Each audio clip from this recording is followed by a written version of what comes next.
I did something very different from what the other people in my family had done. I have two older brothers, and they both married girls who had also grown up in Bloomsburg, and they had known their families since my parents were children. And then I just called them up on the telephone once and told them that I was going to be living with someone that they'd met once. And they didn't really know Peter. They just knew his name. Well, your father cried. Yeah, right, right. It's interesting that all the time he was crying about this because this was a terrible, immoral thing. He was having an affair with someone that who he later married, and he wasn't telling my mother about it.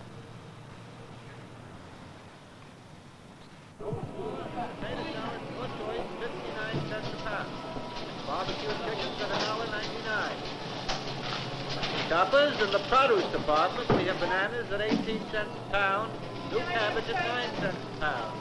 Idaho potatoes, 5 pounds for 89 cents. I did find the failure in starting with my parents, the hypocrisies in their lives, you know, the little lies, the infidelities, the lack of spiritual strength, the dependence on material wealth, the bitterness.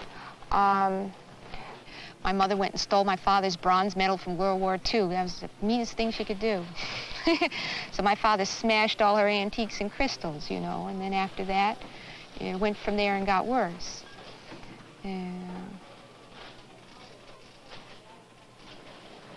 Well, my father's remarried for the third time, and because his divorce with my mother was so bitter, I haven't seen him in 14, 15 years. I can't really judge where he's at. My mother hasn't grown or changed in wisdom for all her years, and she and I have always had a very tough relationship because she just doesn't understand. She doesn't understand me. And left home when I was about 18, when my parents divorced. Everything was thrown into chaos. And I was going to college at Columbia and soon dropped out there because I was overwhelmed, I think, by all the problems. My parents divorcing, living on my own, my first love affair. School was tougher than I thought it was going to be. Not having really the right motivation. And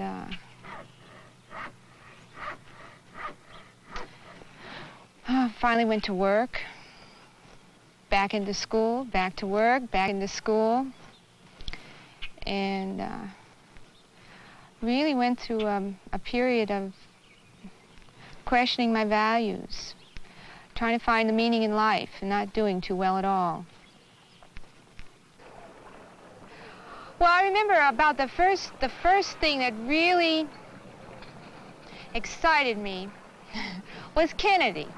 When President Kennedy started talking about doing something for your society, you know, do something for your country instead of worrying about what your country can do for you.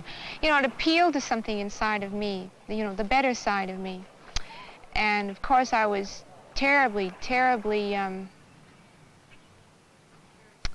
don't know what the word is. I was really distraught when he was assassinated. In fact, the whole series of assassinations of Martin Luther King, of Robert Kennedy, really woke me up to politics, and it woke me up to what a threat these seeming heroes could be to our society. I couldn't understand it. Around that time, I was living with somebody. I lived with quite a few guys before them. We talked about marriage, and I remember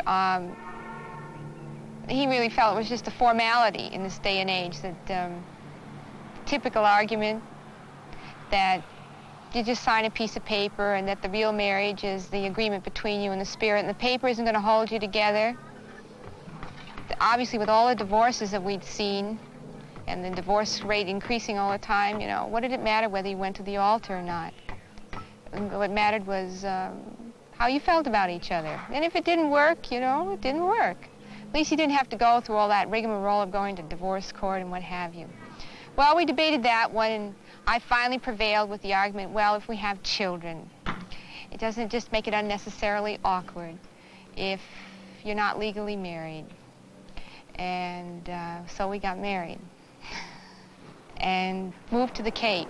Decided that there was something very insidious about city life, a beginning consciousness that the city in some way was going to eat us up or destroy us. So we moved to Cape Cod, which is like heaven by comparison.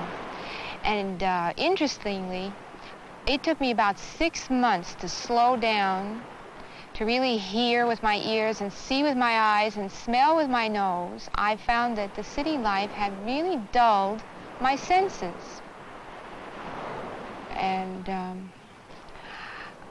a growing awareness that there definitely was a God, that the whole miracle of life was just far too great to explain by spontaneous combustion or parthenogenesis or whatever it is that they taught us in school.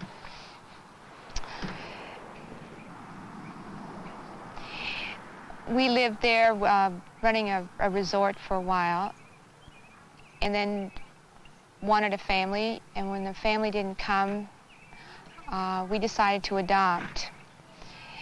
And it was kind of a strange twist of fate, because when I was younger, I had gone through a couple of abortions before they were legal, although both of them were legal. But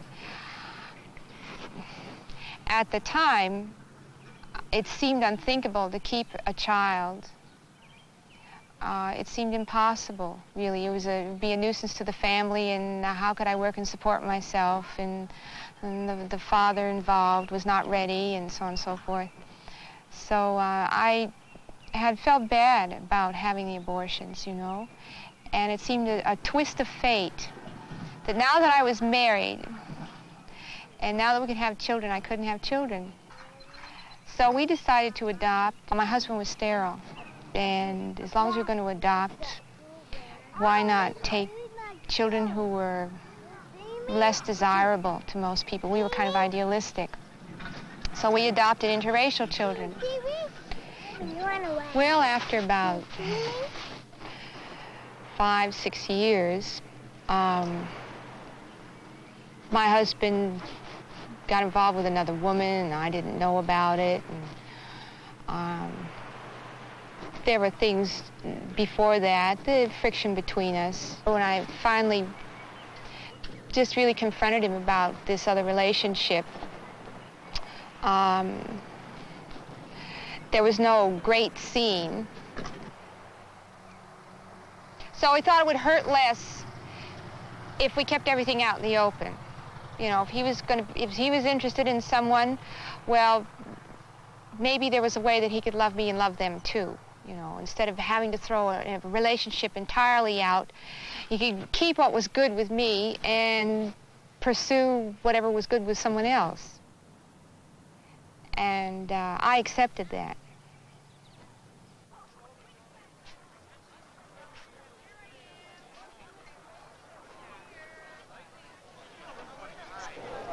We make choices. We don't necessarily respond to the information that's been given to us as children.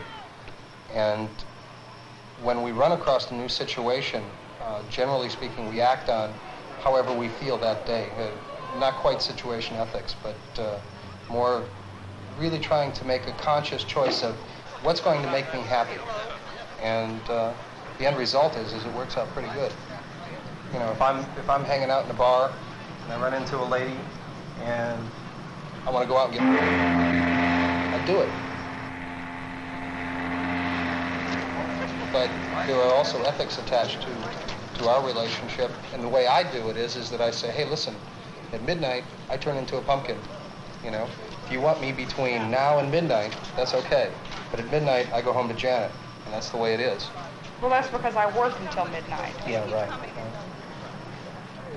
Initially, my attitude is, okay, Kenny, if you find somebody else that you like better, that's cool. I want to know about it.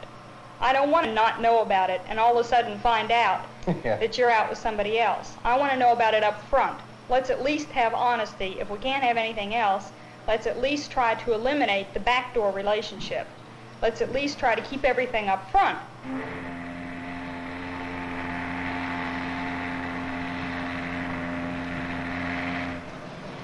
I have a girlfriend uptown, and I see her between 4 and 12:30.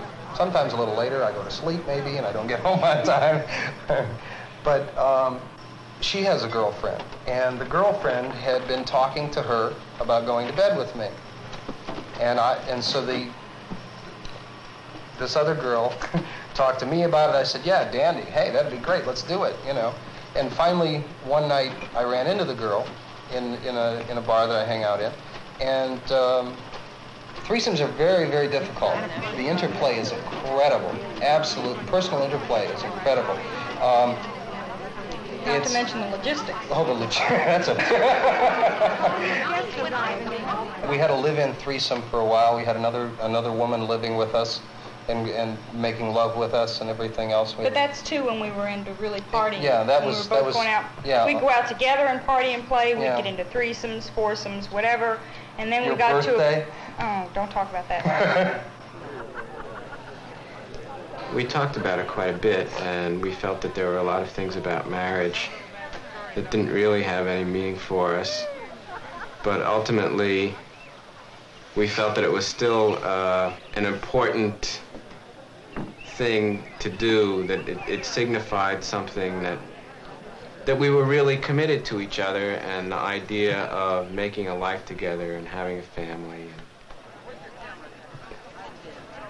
Neighbors around here were very relieved that we had gotten married.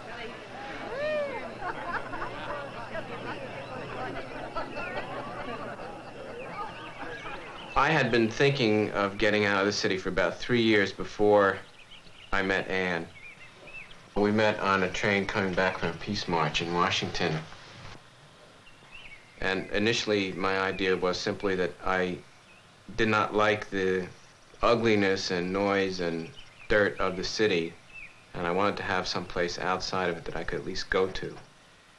Then, after a couple of years of kind of desultory looking around for a place, I started meeting people at an encounter community who had some similar ideas, and I got interested in ideas of communal living. It seemed to make sense economically and in terms of my own personality. We bought it one January, and the next September, one of the couples said that they didn't want to be involved in it anymore. They really were not getting very much out of sharing, and they felt that they couldn't hold up their end financially. So the Klingies and Peter and I bought their share from them. So then it was two couples. But there were lots of problems. I mean, it wasn't just a financial thing with the first couple. I mean, it seemed like whenever there was a personality problem, it was tremendously intensified by the fact that we were sharing the farm. It became weighted very much because there was so, I don't know, I guess there was so much at stake. It wasn't like you were just with some people for a weekend or something like that. You know, we owned all this thing. We had this big future of, you know, what's going to happen among all the families and how's it going to work out. And so anytime there was a conflict, it was very threatening, and it became a big, heavy scene.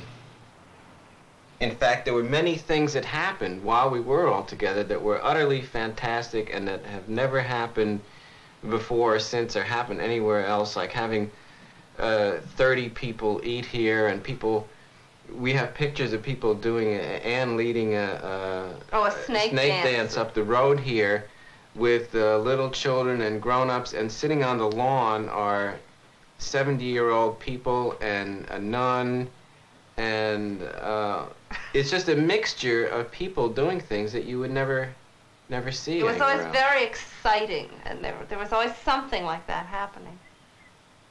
We did a lot to get ready. I mean, we read the Mother Earth News when we lived in the Right. city. I was with very such inspired. zeal Yes. that it's unbelievable now. And we got every organic gardening book we could think of. As a matter of fact, the first year we planted a garden with the Encyclopedia of Organic Gardening open at the end of each row so that we could follow the directions. But we had one encyclopedia, and we would move Right, it. right. We We didn't would have move it down. an encyclopedia at the end of each But row. we don't do that anymore. We do things very differently now from what we did.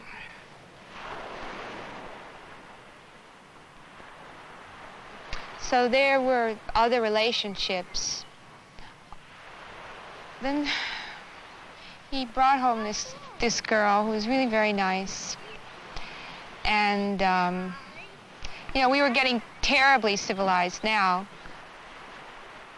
Like, he would suggest that maybe we all sleep together, you know.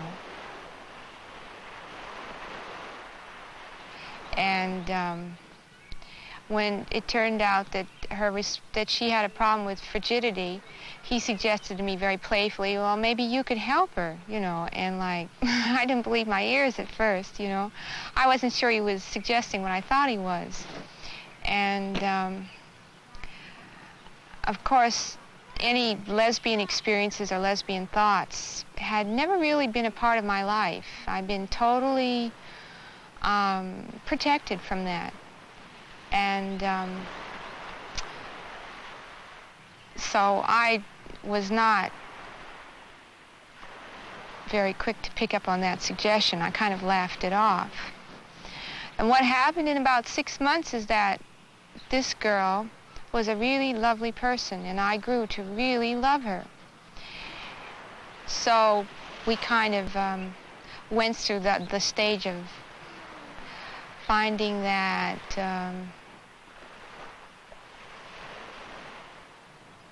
just being friends, we felt so much more, you know, and since there seemed to be the license in my house, you know, to express ourselves beyond that, you know, we got into a physical relationship.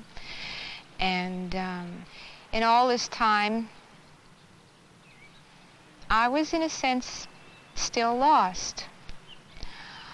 I didn't know what moralities and what rules there were anymore. I didn't know which rules were the good rules. You know, you try to be good and you're well-intentioned and you have, you know, you're an idealist, but what are the true ideals? You know, what is truth?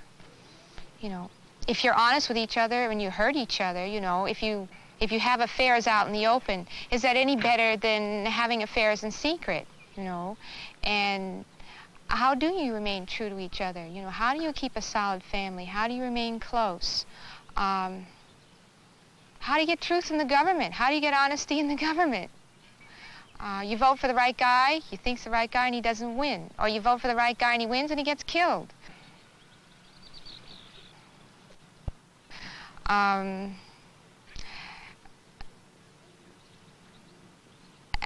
that was really what had me all set for a witness from someone young who had been through the drug scene and the divorce scene and everything else, who said, hey, you know what? God has some rules, you know, and they're good rules. It's all in the Bible, and it may be old, but it's relevant to today. Oh, God, we thank you tonight that you're not willing that any should perish, Lord. Thank you, Jesus. Oh, God.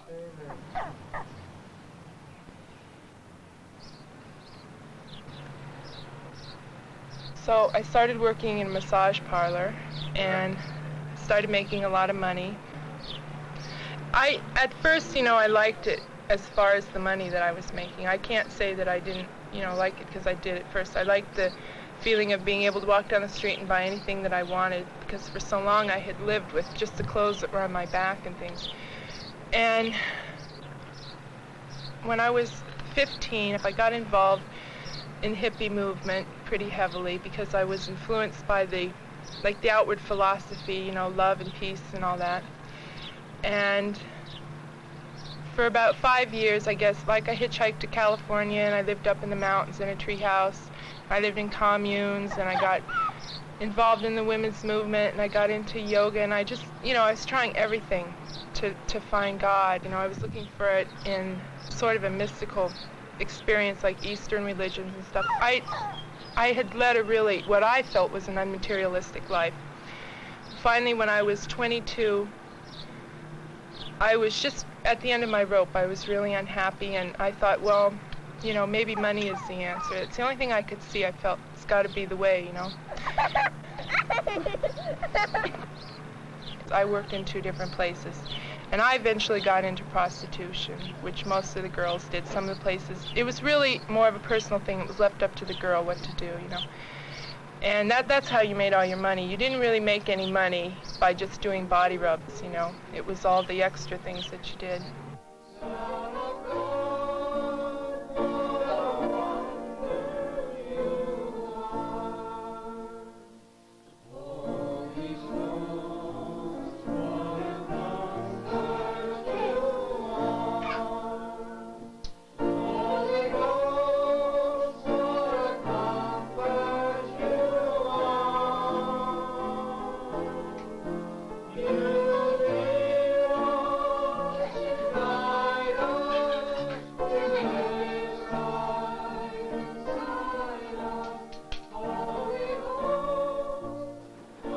So then faith cometh by hearing, and hearing by the word of God.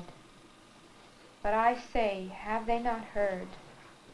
Yes, verily, their sound went unto all the earth, and their words unto the ends of the world. But I say, did not Israel know? First Moses said, I will provoke you to jealousy by them that are no people.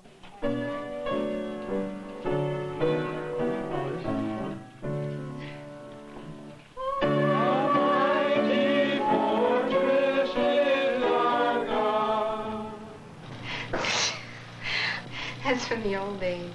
Yeah, I used to read Ms., but I got tired of reading Ms., and it's the best I can do for bookends, but I feel very self-conscious sometimes when I see them up there. I think I would have to wallpaper them or something. But I was in a position before my former marriage, where I had to make decisions, and I had to take care of all the finances and what have you. I wasn't comfortable doing them. I could do them, but I didn't feel right doing them. And it certainly affected the respect that I had for my husband. I didn't want to feel that I was stronger than him or smarter than him. Although maybe many times I was, I just don't really think a woman should be involved in that province. I don't think by nature that God created woman with an aggressive nature, that she balances off the strength and the aggressiveness in a man with a gentleness, and a compassion and a grace that only a woman really has. And that God made man and woman to put them together to form a complete whole, like a broken eggshell being put back together.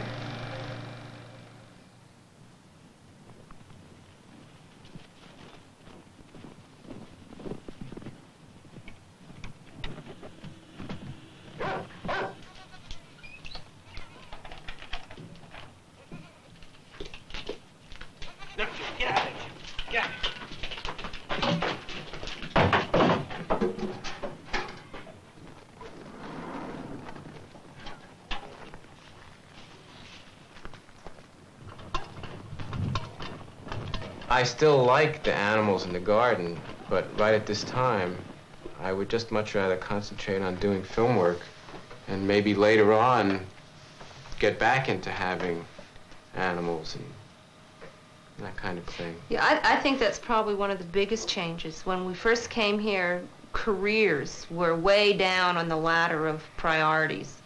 It did not seem so important what we were doing that in anything that you could call a career, but it was just how we were living, kind of the quality of our life, and that we could get vegetables from our garden instead of the grocery store. Those things were important, and now it's just like a whole reverse. Getting enough work, feeling productive. But on the other hand, we don't want to move back to New York.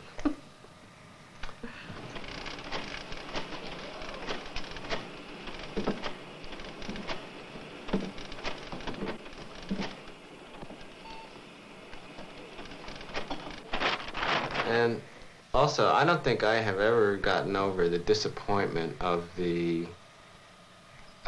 communal experience not working. It still seems to me like it was a hell of a good idea, and there ought to be some way of having it work. And I really feel bad about that. We did try for a while after we split up with the Klingies to find other people, but we were never able to. We were never able to find anybody else who seemed to have the same values and have a realistic idea about how to go about doing it.